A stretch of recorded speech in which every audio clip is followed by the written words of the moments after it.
கர்த்தருடைய ஆலயம்.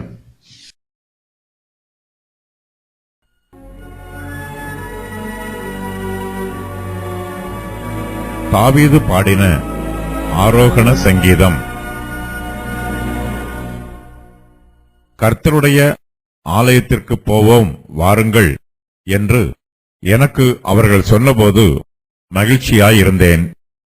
எருசலேமே, உன் வாசல்களில் எங்கள் கால்கள் நிற்கலாயிற்று. எருசலேம் இசைவினைப்பான நகரமாய் கட்டப்பட்டிருக்கிறது.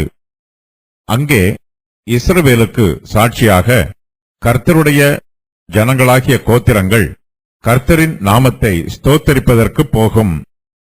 அங்கே தாவீதின் வம்சத்தாருடைய சிங்காசனங்களாகிய நியாயாசனங்கள் வைக்கப்பட்டிருக்கிறது. நம்முடைய வீடுகளில் நாம் கர்த்தரை ஆராதிக்க வேண்டும். கர்த்தரை வீடுகளில் ஆராதித்தால் மாத்திரம் போதாது, கர்த்தரை அவருடைய ஆலயத்திற்கு போயும் ஆராதிக்க வேண்டும். கர்த்தருடைய ஆலயத்தில் அவரை துதிக்க வேண்டும், அவரை ஸ்தோத்திரம் பண்ண வேண்டும், கர்த்தருடைய நாமத்தை மகிமைப்படுத்த வேண்டும். சபை கூடுதலை ஒரு சிலர் விட்டு விடுவது போல நாமும் விட்டுவிடக்கூடாது. சபை கூடுவதற்கு நாம் முக்கியத்துவம் கொடுத்து சபை ஆராதனைகளில் பங்கு பெற வேண்டும். கர்த்தருடைய பிள்ளைகள் கர்த்தருக்குள் சந்தோஷமாய் இருப்பார்கள். கர்த்தருடைய ஆலயத்திற்கு போவதற்கும் கர்த்தரை துதிப்பதற்கும் அவர்களுக்கு அழைப்பு கொடுக்கும்போது அவர்கள் மிகவும் சந்தோஷப்படுவார்கள். தாவீதுக்கு அப்படிப்பட்ட சந்தோஷம் உண்டாயிருக்கிறது. கர்த்தருடைய ஆலயத்திற்கு போவோம் வாருங்கள் என்று எனக்கு அவர்கள் சொன்னபோது மகிழ்ச்சியாயிருந்தேன் என்று தாவீது தன்னுடைய மகிழ்ச்சியை வெளிப்படுத்துகிறார். நாமும் நம்முடைய ஆவிக்குரிய சிநேகிதர்களை நேசிக்க வேண்டும். அவர்கள் நமக்கு ஊழிய வாய்ப்புகளை கொடுக்கும்போது அதை சந்தோஷமாய் பயன்படுத்தி கொள்ள வேண்டும். தங்களோடு ஊழியத்திற்கு வருமாறு அவர்கள் நம்மை அழைக்கும் போது நாம் மிகுந்த சந்தோஷத்தோடு அவர்களோடு கூட போக வேண்டும். எருசலேம் நகரத்திற்கு தேசத்தின் பல பாகங்களில் இருந்தும் இஸ்ரவேல் புத்திரர் வருவார்கள். அவர்களுக்கு பிரயாண களைப்பு மிகுதியாய் இருக்கும். எருசலேமுக்கு சமீபமாய் வரும்போது அவர்களுக்கு பிரயாண களைப்பு இருந்தாலும் எருசலேமில் உள்ள கர்த்தருடைய ஆலயத்திற்கு போகப் போகிறோம் என்னும் சிந்தனை அவர்களுடைய களைப்பை நீக்கி போடும். அந்த சிந்தனையே அவர்களுக்கு சந்தோஷத்தையும் உற்சாகத்தையும் தரும். அவர்கள் எருசலேமையும் தேவனுடைய ஆலயத்தையும் நினைத்து தங்களை ஆறுதல் படுத்திக் கொள்வார்கள்.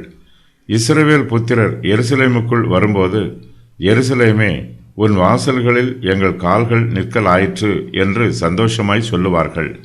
இந்த சந்தோஷம் அவர்களுடைய சரீர வருத்தத்தையும் களைப்பையும் வேதனையையும் மேற்கொள்ளும். அவர்களுடைய சரீரத்தில் களைப்பு நீங்கி உற்சாகம் உண்டாகும். எருசலேம் மிகவும் அழகான நகரம். சீயோன் மலையின் மீது இந்த நகரம் அழகாக கட்டப்பட்டிருக்கிறது. எருசலேம் நகரம் அமைந்துள்ள இடமும் அழகானது.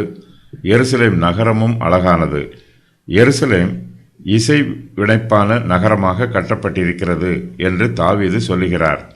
எருசலேம் நகரம் சீராகவும் நேர்த்தியாகவும் கட்டப்பட்டிருக்கிறது. நகரத்தில் உள்ள ஒவ்வொரு வீடும் ஒன்றுக்கொன்று ஆதரவாக இருக்கிறது, ஒன்றை ஒன்று பலப்படுத்துகிறது. சுவிசேஷ சபையும் எருசலேமை போல இசை வினைப்பான நகரமாய் கட்டப்பட வேண்டும்.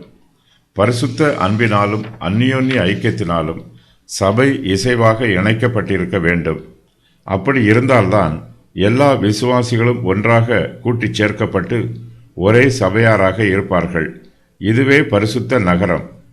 எருசலேம் நகரத்திலே ஏராளமான வீடுகள் இருந்தாலும் அவையெல்லாம் இசைவாக கட்டப்பட்டு ஒரே நகரமாக இருக்கிறது.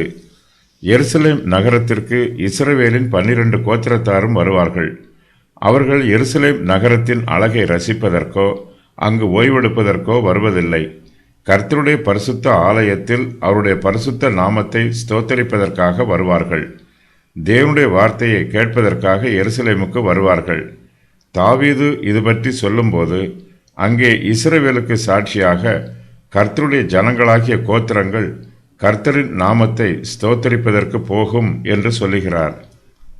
எருசலேம் நகரம் ஒரு ராஜதானி பட்டணமாகும். எருசலேம் நகரத்திலே தாவீதின் வம்சத்தாருடைய சிங்காசனங்களாகிய நியாயாசனங்கள் வைக்கப்பட்டிருக்கிறது. எருசலேமிலே எல்லா ஜனங்களுக்கும் நீதியான தீர்ப்பு கொடுக்கப்படுகிறது. எருசலேமின் சிங்காசனத்தில் தாவீது அமர்ந்திருந்து ஆளுகை செய்கிறார்.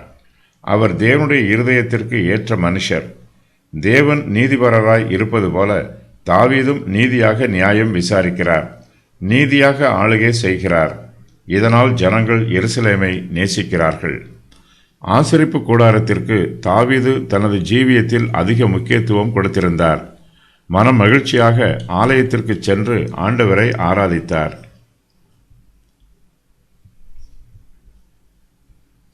வருஷத்தில் 3 முறை இஸ்ரவேலின் ஆண் மக்கள் எல்லோரும் ஆராதிப்பதற்காகவும் தேவனுடைய பிரமாணங்களை கற்றுக்கொள்வதற்காகவும் கூடி வருவார்கள்.